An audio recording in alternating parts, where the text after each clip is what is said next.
আসসালামু আলাইকুম। আজকে অষ্টম দিন রোজার। আমার আম্মু আর ছোটো বোন মিলে যে ইফতারি বানালো তা হলো ছোলা, পেঁয়াজু, তারপরে হচ্ছে আলুর চপ, বেগুনি।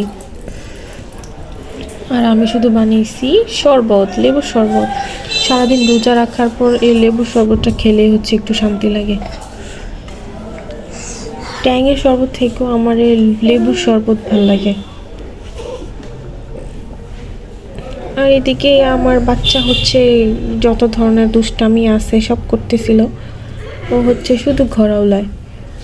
আমার আম্মু একদিক দিয়ে গুছায় আর ও আওলায়। আম্মু মাত্র এখানে টি টেবিলের উপরে কাপড়টা রাখলো আর আমার মেয়ে টান দিয়ে নিয়ে নেবে। এই তো নিয়ে নিছে।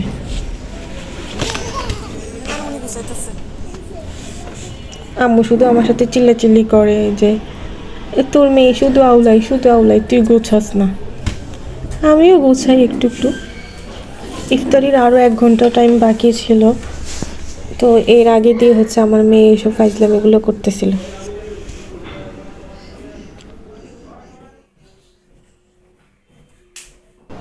আমার বাচ্চা সারাদিন কত লাফালাফি যে করে। একটু মাত্র ভাত খাইছিল, ওই ভাত খেয়ে ওরা তো এনার্জি। আর ওই শরবত হচ্ছে ফিডারে করে খাবে না বা গ্লাসে করেও খাবে না। এই কাচের একটা শোপিস ছিল, শোপিসটা ভাঙ্গা, তো এটার এই বোতলটাতে করে হচ্ছে ও লেবুর শরবত খাবে। ও যত দুষ্টামিগুলা করে এগুলোর আবদারগুলো আমি শুনি আর কি, যে এটাতে করে পানি দাও, তারপরে পানি দিলাম।